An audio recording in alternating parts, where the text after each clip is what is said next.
Kevin Delaney here. I did a video not too long ago about the meaning of motivation, and I talked in that video about two very important kinds of motivation that we need to be aware of.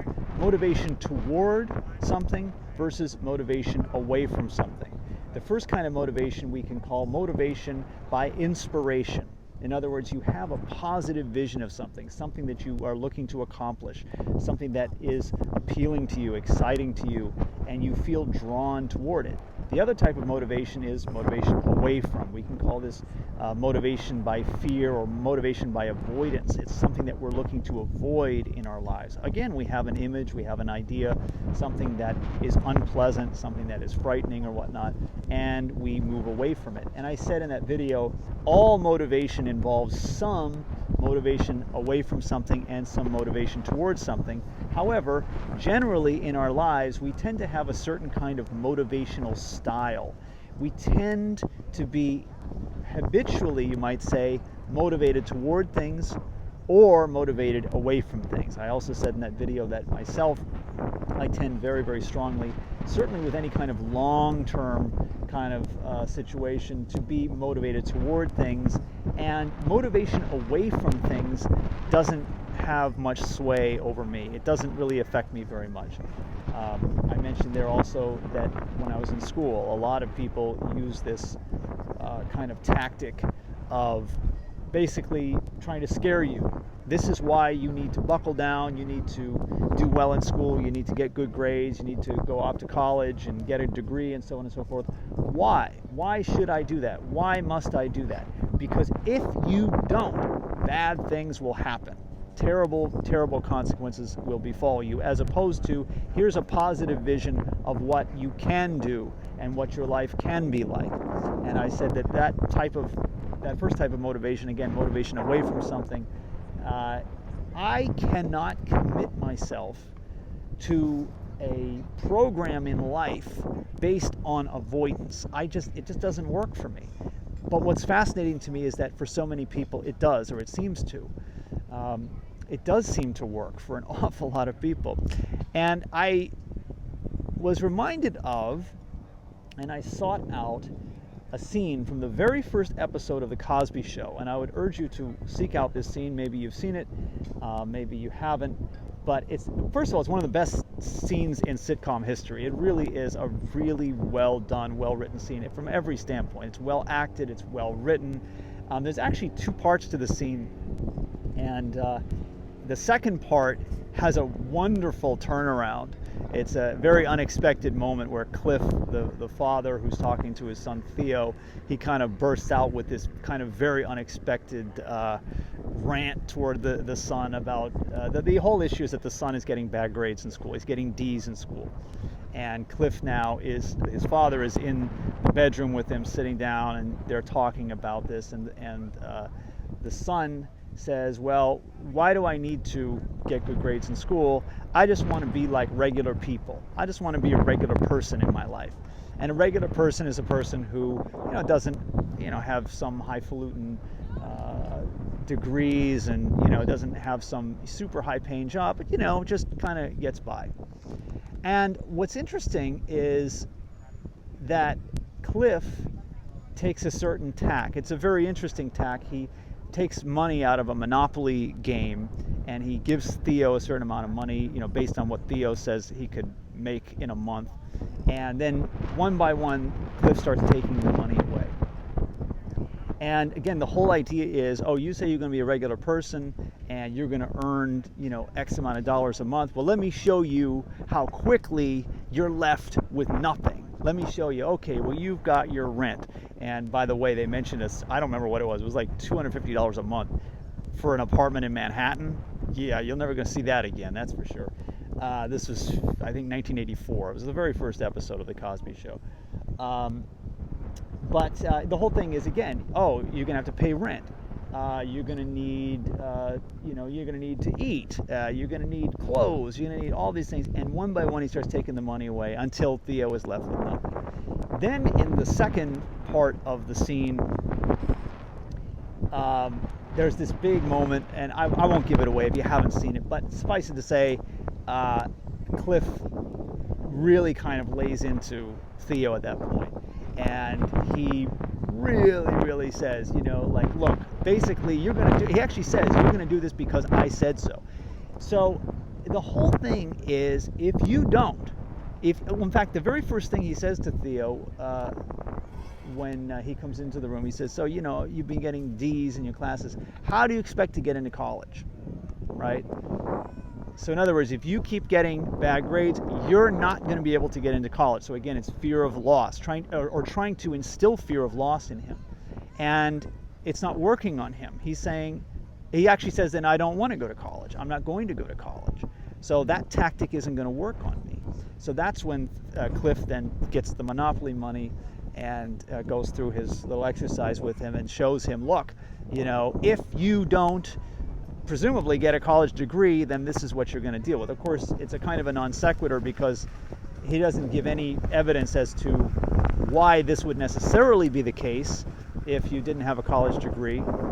Although Theo does say he's going to drive a bus or he's going to work in a gas station or whatnot. But again, the whole kind of motivational tack that the father takes is a negative one. He doesn't give one positive reason why you should stay in school, why you should get good grades, why you should apply yourself, why you should go off to college. I mean, he uses fear. He says basically, bad things are going to happen to you. You're not going to have any money. And then he finally, when that just isn't really getting through to him, he says, you're going to do this because I said so. He doesn't offer anything positive at all. Nothing. Not one single iota of a moment when there's some kind of positive vision presented to Theo. And in this regard, I have a lot of sympathy for Theo. I myself was in that position many times. It didn't work on me, but I actually worry somewhat about the people, especially the young people, on whom it does work. Because I think you're doing something potentially very harmful. I think Cliff there is doing something potentially very bad and very harmful with Theo, in that he is training Theo and teaching him basically to be motivated by fear. We always have to be careful when we work with young people and deal with young people, because oftentimes there's the surface issue, but then there's a deeper kind of meaning to what we're doing and to what we're getting across. And in fact, I think a lot of parents and a lot of teachers, in inculcating fear or instilling fear in young people, they inculcate an attitude in young people which says, in effect, move away from unpleasant things in life. Well, not to say that you shouldn't do that, but that becomes, again, their predominant motivational style. And oftentimes what you end up with then is a person who is habitually moving away from unpleasant things in life, as opposed to moving toward positive goals. And I was thinking about, I wouldn't doubt if this leads to a lot of addiction, or at least contributes to a lot of addiction. Because what do we hear all the time about somebody who drinks too much or uses drugs? I mean, addicts themselves, or former addicts especially, will say, I was running from pain in my life. I was trying to get away from pain. I was trying to get away from unpleasant memories or unpleasant knowledge or whatnot. It becomes a kind of an attitude toward pain, which is always to try to get away from it, try to get away from bad things. And this, again, is kind of what naturally happens when a person doesn't have much of a positive vision to pursue in their life. Just a few things to think about. I think it's extremely important that we become aware of our own motivational styles, not only because then it helps us to become motivated. As I say, I need a positive vision to be motivated. And knowing that, I can motivate myself actually fairly easily.